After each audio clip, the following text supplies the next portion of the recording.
Hello students, आप सबको अपने चैनल साइंस जंक्शन में स्वागत करती हूँ। आज का इस वीडियो में हम लोग जेपीएससी जेट जो कि 26 अप्रैल 2026 को एग्ज़ाम हुई है, यानी कि कल, उसी का क्वेश्चन बुकलेट आप देख सकते हैं। सब्जेक्ट और इतना है लाइफ साइंस, यानी कि आज इस वीडियो में पेपर 1 का देखेंगे, उसके बाद हम लोग लाइफ साइंस का क्वेश्चन आंसर देखेंगे। तो चलिए बिना देरी के शुरू करते हैं। या पेपर 1 में जिसमें कि 50 क्वेश्चन पूछा गया है, उन्हीं 50 क्वेश्चन को आज हम लोग यहाँ पर कंप्लीट हल करेंगे। तो यह वीडियो जो है वो आज के लिए काफ़ी इम्पोर्टेंट होने वाला है, क्योंकि जो एग्ज़ाम देकर आए हैं जेपीएससी जेट 2026 का, तो वह अपना क्वेश्चन मिला ले। तो आज का देख सकते हैं पेपर 1 का, है ना। फर्स्ट क्वेश्चन है रीजनिंग से, श्रेणी में लुप्त संख्या ज्ञात कीजिए, यानी कि सीरीज दिया हुआ है, उसका अगली संख्या ज्ञात करना है। तो देखिए इसका होगा 7 कैसे आया। तो यहाँ पर रीजनिंग में इस प्रकार से इसको निकालते हैं कि 7 गुना 2 करते हैं, ठीक है। 7 गुना 2 करते हैं तो 14 और ये 6 जोड़ते हैं तो 20 आता है, यानी कि इसके अगले पद में फिर इसी को 20 गुना 2 करते हैं, फिर नेक्स्ट 7 तो 20 इंटू 2 तो हो जाता है 40 और 40 ऐड तो हो जाएगा 47। उसी प्रकार का नेक्स्ट स्टेप करते हैं 47 इंटू 2 प्लस 8 तो 102, फिर 102 इंटू 2 प्लस 9 तो 213, फिर 200 क्या करते हैं इसके नेक्स्ट स्टेप में 213 को 2 से गुना करते हैं, फिर प्लस 10 करते हैं तो मेरा आता है 436, यानी कि 1 का राइट आंसर हो जाएगा डी नंबर 436। तो इसको कैसे निकालें ये भी हम हल करके बताएं कि इसको जब 2 से मल्टीपल करते हैं और फिर उसको नेक्स्ट स्टेप में जो दिया हुआ है 6 है ना, 7 है तो 6 लेते हैं, फिर 7, फिर 8, फिर 9, फिर 10 करते हैं तो मैं आंसर तक पहुंच जाती हूँ। नेक्स्ट क्वेश्चन 2 है, यदि ORAL को 31,3196 के रूप में कुटित किया जाता है तो रिटर्न को किस प्रकार से कुटित किया जाएगा, है ना। ये कोड भाषा, ये भी रीजनिंग का है। तो देखिए यहाँ पे ORAL को 3196 कैसे लिखा है।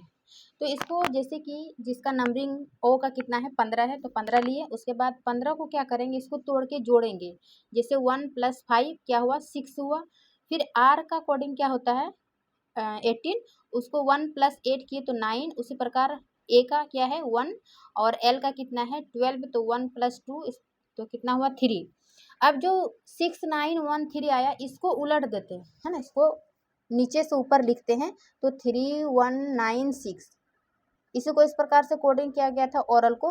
ठीक उसी प्रकार रिटर्न को क्या करेंगे, रिटर्न को जितना जितना कोड है जैसे WRITTEN, ठीक है। तो इसका सबसे पहले लिख लेते हैं W का 2 3 और इस प्रकार से इसको क्या करेंगे 2 + 3 जोड़ेंगे तो ये 5 और इसी प्रकार प्रत्येक का करेंगे 18 आएगा, 1 + 8 9 और फिर इसको क्या करते हैं नीचे से पलट देते हैं तो ये मेरा बी नंबर आंसर आता है 2 का बी। तो इस प्रकार इसको बना लेंगे। नेक्स्ट क्वेश्चन है 3 का कि एक व्यक्ति 2 गायों को 12,000 रुपये प्रति गाय के हिसाब से बेचता है। एक गाय पर उसे 25% लाभ होता है ना, यानी कि 25% लाभ होता है और पूरे लेन देन में उसे ना तो लाभ होता है और ना ही हानि, तो दूसरी गाय पर हानि का प्रतिशत कितना होगा। यानी पूछ रहा है कि एक व्यक्ति के पास 2 गाय है और 1200 रुपया प्रति गाय के हिसाब से वह बेचता है, जिससे कि 25% लाभ होता है, लेकिन इस पूरे लेन देन में उसे ना तो लाभ होती है और ना ही हानि, तो दूसरी गाय का हानि प्रतिशत निकालना है। तो जब इसको सॉल्व करते हैं तो ये मेरा दूसरी गाय का हानि प्रतिशत ये 16.66% आता है। 3 का राइट आंसर ए हो जाएगा। नेक्स्ट क्वेश्चन 4 कि नीचे 2 कथन दिए गए हैं, यानी कि कथन और निष्कर्षण से है। अभी कथन ए के रूप में और दूसरा उसके कारण रीजन दिया हुआ है के रूप में है। अभी कथन क्या है कि प्रत्येक वेद तर्क एक सुदृढ़ तर्क होता है, इसी के हिसाब से कारण बताना है कि एक सुदृढ़ तर्क में वेद संरचना तथा सभी सत्य आधार वाक्य होने चाहिए। क्या होने चाहिए कि ए और बी दोनों सही है और आर ए की व्याख्या करता है, यानी कि आर कारण और ए अभिकथन हो गया। तो इसका राइट आंसर हो जाएगा ए डी कि ए सही नहीं है, यानी कि कथन ए जो है वो सही नहीं है, जबकि आर जो है वह सही है। कारण जो है वो सही है, अभी कथन सही नहीं है। तो ये 4 का राइट आंसर डी होगा। नेक्स्ट क्वेश्चन 5 है, ब्रह्मांड एक विशाल घड़ी के समान है। क्या कह रहा है कि ब्रह्मांड एक विशाल घड़ी के समान है और एक घड़ी का कोई रचनाकार अवश्य होता है।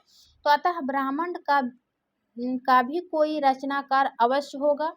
उपरोक्त तर्क जो है, यह तर्क निम्नलिखित में से कौन सी अनौपचारिक तर्क दोष की गई है, ये बताना है। तो इसका राइट आंसर हो जाएगा मिथ्या सादृश्य, ना, फॉल्स एनालॉजी होगा, क्योंकि ये अनौपचारिक तर्क दोष की गई है। तो 5 का right answer B. Next question 6 है, निम्नलिखित पदों की बढ़ती हुई अभिप्रायता के क्रम में व्यवस्थित करें, है ना, यानी कि उसको इंक्रीजिंग में व्यवस्थित करना है। जानवर, जीवित प्राणी, गोल्डन रिट्रीवर और कुत्ता। तो नीचे दिए गए विकल्पों में सही उत्तर चुनिए। तो इसका राइट आंसर हो जाएगा 6 का ए, यानी कि पहले हो जाएगा जीवित प्राणी बी, उसके बाद आ जाएगा जानवर, उसके बाद आ जाएगा ये कुत्ता डी वाला, उसके बाद सी आ जाएगा गोल्डन रिट्रीवर, ना। 6 का right answer A. Next question 7, बौद्ध दर्शन के अनुसार निम्नलिखित में से कौन से 2 प्रमाण मान्य हैं। बौद्ध दर्शन के अनुसार पूछ रहा है कि निम्नलिखित में से कौन से 2 प्रमाण जो है वो मान्य है। तो इसका राइट आंसर हो जाएगा प्रत्यक्ष और अनुमान। 7 का बी राइट आंसर। 8, मिशांस के प्रभाकर मत के अनुसार कितने प्रमाण मान्य है। ये मिशांस के अनुसार कह रहा है कि कितने प्रमाण मान्य है। तो इसका राइट आंसर हो जाएगा 5।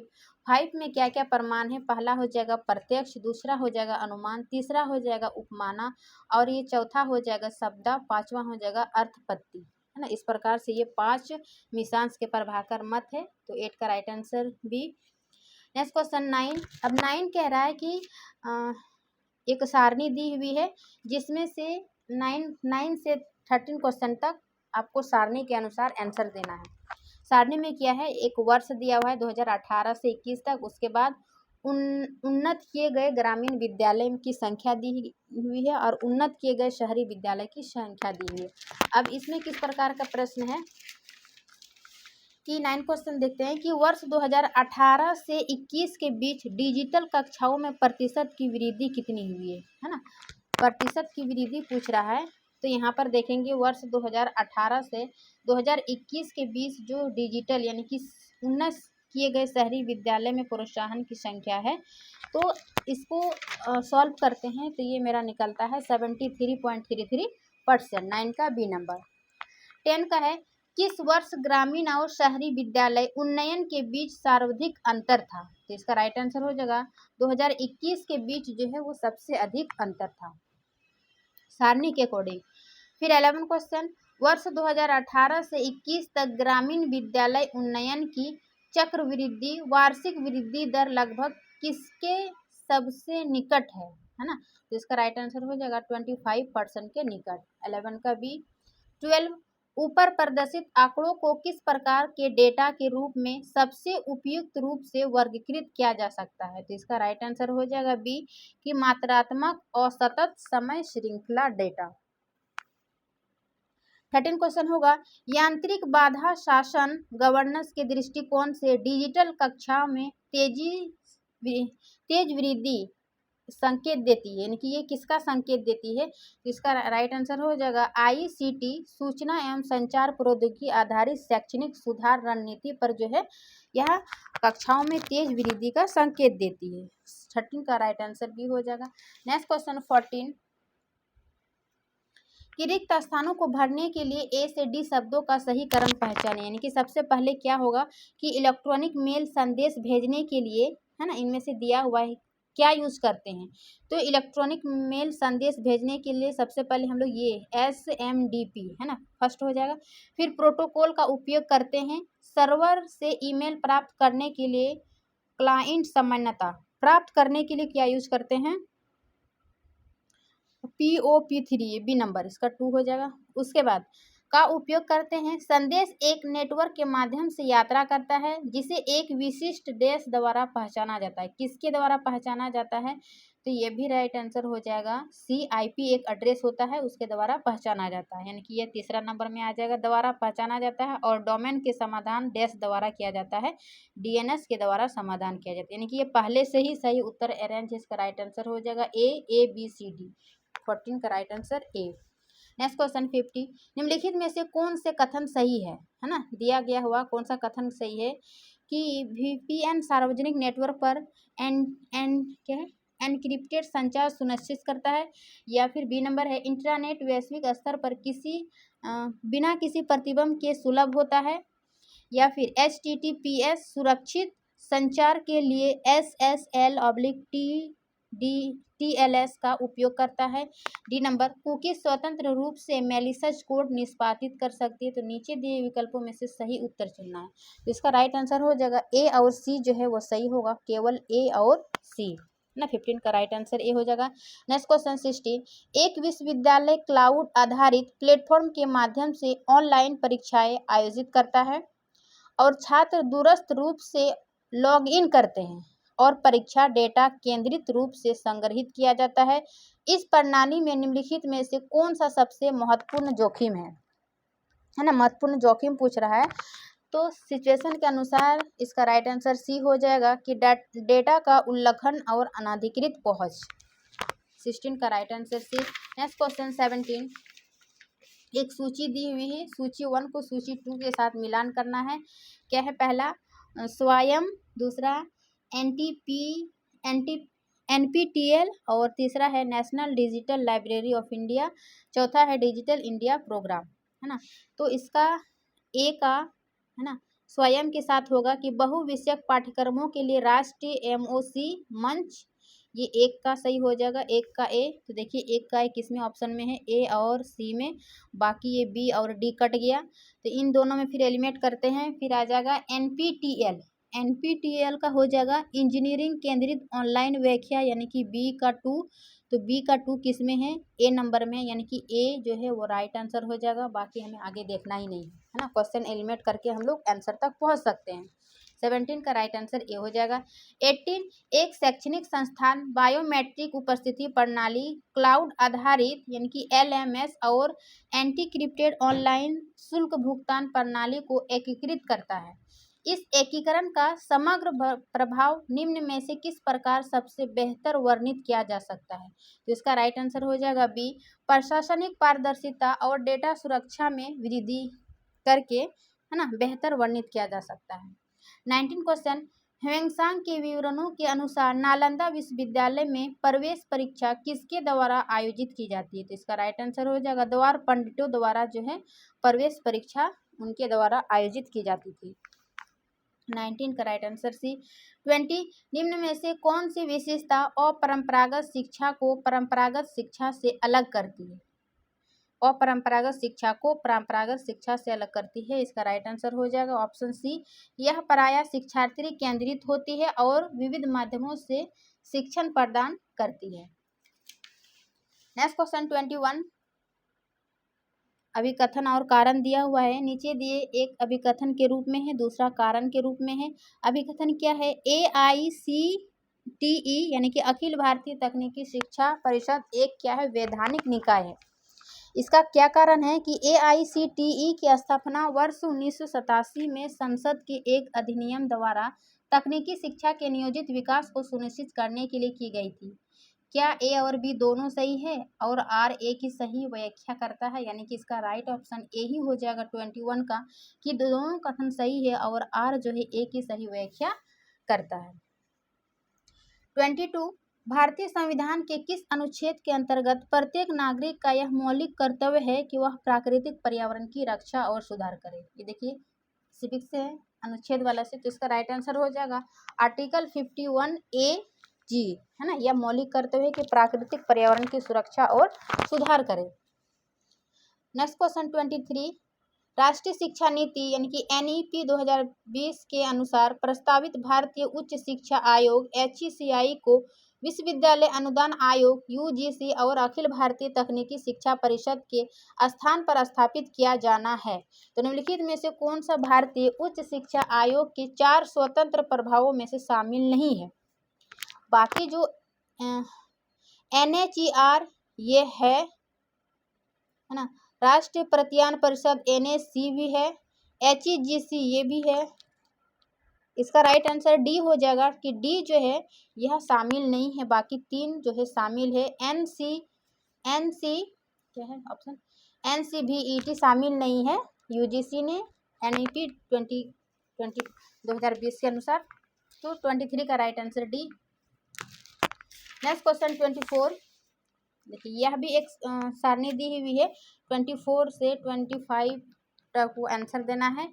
क्या है, श्रेणी दिया हुआ है 2020, 21, 22 का, और सामान्य कैटेगरी सामान्य OBC SC ST कि वर्ष 2020 से है ना, वर्ष 2020 से 2022 के बीच कुल नामांकन वृद्धि सभी श्रेणियों को मिलाकर लगभग कितनी है? कुल नामांकन पूछ रहा है, तो सबसे पहले 2020 में कितना हुआ है, 2022 में कितना हुआ है ना। 2020 में टोटल जोड़ते हैं तो 1000 होता है, 2022 में जोड़ते हैं तो 1290 होता है। तो 1290 को माइनस करेंगे, 1290 माइनस 1000 बट्टे 1000 1900, तो यह मेरा हल करते हैं तो 29% आता है। प्रतिशत वृद्धि मान निकालना बोल रहा था ना, सभी श्रेणियों को मिलाकर प्रतिशत निकालना है, तो इसका राइट आंसर हो जाएगा ए, यानी कि 29%। नेक्स्ट क्वेश्चन 25, यदि अनुसूचित जाति श्रेणी के नामांकन की प्रवृत्ति इस प्रकार रेखीय रूप से जारी रहती है तो 2023 में अनुमानित नामांकन किसके सबसे निकट होगा? एक निश्चित क्रम में बोल रहा है, बढ़ रहा है, तो किसके सबसे निकट होगा? देखिए अनुसूचित जाति पूछ रहा है ना, किसका? अनुसूचित जाति श्रेणी। तो अनुसूचित जाति में देखेंगे कि पहले 2020 में 180 है, फिर 2021 में क्या कितना हो रहा है, 210, यानी कि कितने की वृद्धि हुआ, 180 से 210 तक 30 का, फिर 210 से कितना हो रहा है, 250, तो कितना वृद्धि हो रहा है, 40, यानी कि 30 40 क्रम में व्यवस्थित हो रहा है।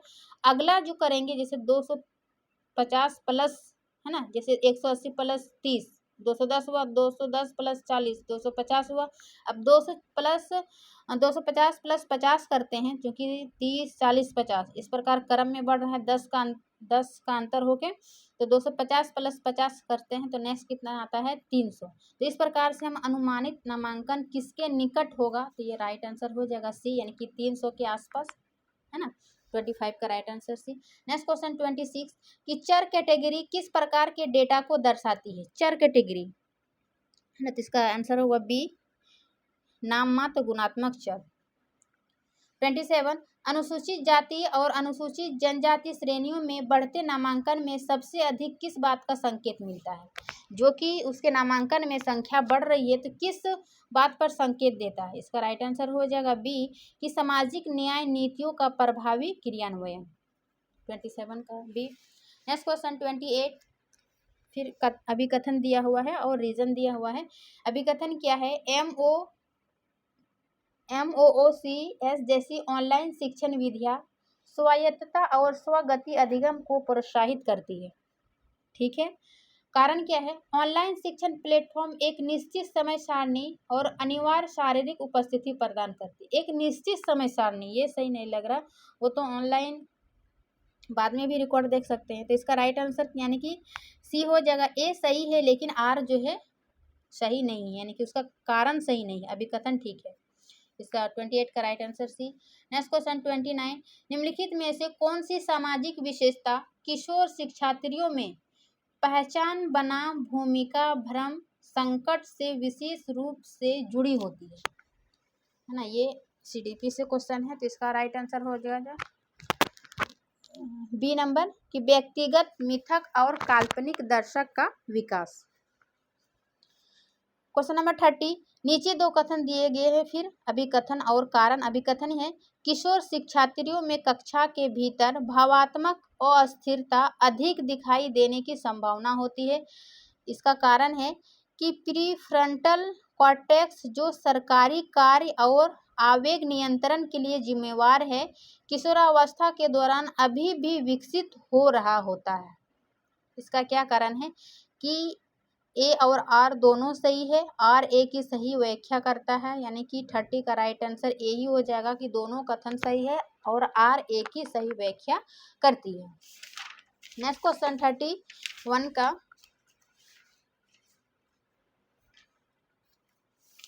अधिकतर अभिकथन और कारण से है।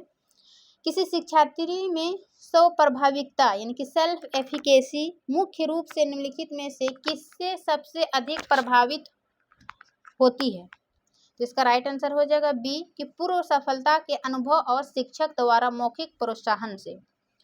32, एक कक्षा में लड़कों के अंकों का औसत 50 है ना, औसत से पूछा 50 है और लड़कियों के अंकों का औसत 42 है। यदि पूरी कक्षा के अंकों का औसत 48 है, पूरी कक्षा का, पहले बोला लड़का का फिर लड़की का, तो कक्षा में लड़कों का प्रतिशत कितना होगा? लड़कों का, ठीक है। तो इसको शॉर्टकट बनाने के ट्रिक, जैसे बॉय का इतना है 48 और गर्ल्स का 42 है, इसका औसत कितना है 52, तो इन दोनों से 52 में 48 घटाएं, फिर 52 से 42 घटाएं, तो ये क्या है 6 और 6 और 4 आया। इसको कटाते हैं तो 3:2, 3:2, तो चूंकि लड़का का पूछ रहा है तो लड़का का कितना है 3 और टोटल लेंगे 3 और 2 5, तो 3/5 इंटू 100 है ना। इसको सॉल्व करते हैं तो 300/5 यानी कि 60% आता है मेरा आंसर, यानी 32 का राइट आंसर बी हो जाएगा कि लड़कों का प्रतिशत कितना होगा 60%। 33 क्वेश्चन है, विरोध का वर्ग में उप विकल्प संबंध निम्न में से किनके बीच होता है? विरोध का वर्ग, इसका राइट आंसर हो जाएगा ए और ई के बीच। 34, समूह संचार की स्थिति में समूह विचार से क्या अभिप्राय है? समूह संचार की स्थिति में समूह विचार से क्या अभिप्राय है? तो 14 का राइट आंसर हो जाएगा बी कि एक मनोवैज्ञानिक स्थिति जिसमें समूह में सामंजस्य बनाए रखने की इच्छा के कारण अविवेकपूर्ण या तर्कहीन निर्णय लिया जाता है। 35, रीजनिंग से फिर निम्नलिखित श्रेणी में अगली संख्या क्या होगी? अगली संख्या पूछ रही है, तो यहाँ पर देखिए जब 1 इंटू, यहाँ पर हल किए छोटा सा 1 इंटू 1 किए है ना, और +1 तो क्या हुआ 2, फिर 2 इंटू 2 करते हैं +2 तो क्या हुआ 6, फिर 6 इंटू 3 उस पर एक आगे मतलब बढ़ाकर 1 2 3 4 5, लास्ट में कितना आता है 88, 88 को 5 से गुना करते हैं, फिर 5 8 करते हैं, तो ये 4 से मेरा 45 निकलता है। इसका राइट आंसर ये हो जाएगा कि 445 अगली श्रेणी है ना। इस सीरीज में आप बनाकर देख सकते हैं अपने से। नेक्स्ट क्वेश्चन 36, शाब्दिक प्रमाण में सन्निधि की शर्त का आशय क्या है? शाब्दिक प्रमाण में सन्निधि की शर्त का क्या आशय है? इसका राइट आंसर हो जाएगा बी, शब्द बिना लंबे अंतराल के समय और स्थान की निकटता में बोले गए हैं। नेक्स्ट क्वेश्चन 37, अभिकथन और कारण से। अभिकथन है कि उच्च शिक्षा के संदर्भ में शिक्षण और निर्देशन समानार्थक शब्द है। दोनों क्या कह रहा है कि शिक्षण और निर्देशन दोनों समानार्थक शब्द, दोनों समान शब्द है। जबकि कारण क्या पूछ रहा है? बोल रहा है कि शिक्षण एक व्यापक अवधारणा है जिसमें मूल्यों का विकास और आलोचनात्मक चिंतन के विकास शामिल होते हैं, जबकि निर्देशन कार्य उन्मुख है। बिल्कुल सही है, यानी कि अभिकथन गलत हो जाएगा और अभिकथन ए सही नहीं है लेकिन आर सही है ना। इसका राइट आंसर 37 का डी हो जाएगा। 38, अनुदेशनात्मक सुविधाएं जिनमें अनुकूलनशील अधिगम तकनीकें शामिल होती है, शिक्षण अधिगम प्रक्रिया को किस प्रकार प्रभावित करती है? तो इसका राइट आंसर हो जाएगा 38 का बी कि प्रत्येक शिक्षार्थी के प्रदर्शन के आधार पर अध्ययन सामग्री की कठिनाई को गतिशील रूप से समायोजित करके। नेक्स्ट क्वेश्चन 39, एक शोधकर्ता गिस्रोबल सैंपलिंग तकनीक का उपयोग करता है, यह तकनीक प्रायः किस प्रकार के शोध में उपयोग की जाती है? तो इसका राइट आंसर हो जाएगा गुणात्मक शोध में, 39 का बी।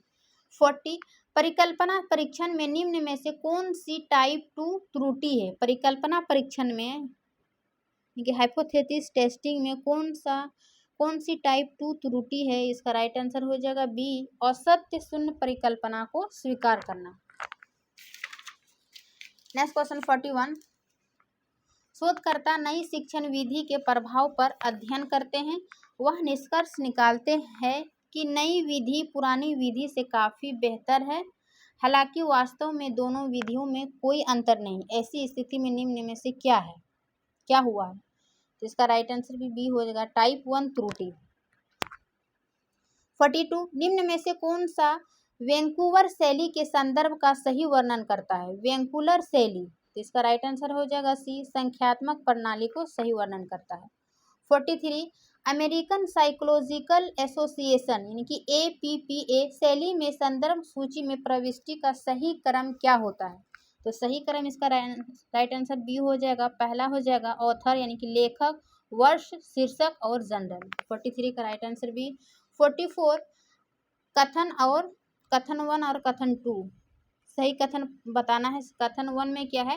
क्रियात्मक अनुसंधान एक चक्रीय प्रक्रिया है जिसमें योजना, क्रिया, अवलोकन और चिंतन शामिल होते हैं। जबकि कथन 2 कह रहा है क्रियात्मक अनुसंधान के परिणामों को पूरे वैश्विक जनसंख्या पर सामान्यीकृत किया जा सकता है। तो नीचे दिए विकल्पों में से सही उत्तर चुनिए। इसका राइट आंसर हो जाएगा बी, कि कथन 1 और कथन 2 दोनों गलत है ना। ये 44 का राइट आंसर बी हो सकता है। 45, जब एक पर्यवेक्षक फोन पर व्यस्त होने के कारण किसी कर्मचारी द्वारा मशीन की खराबी के बारे में दी गई व्याख्या को अनदेखा कर देता है, तो यह किसका उदाहरण है? तो इसका राइट आंसर हो जाएगा मनोवैज्ञानिक बाधा।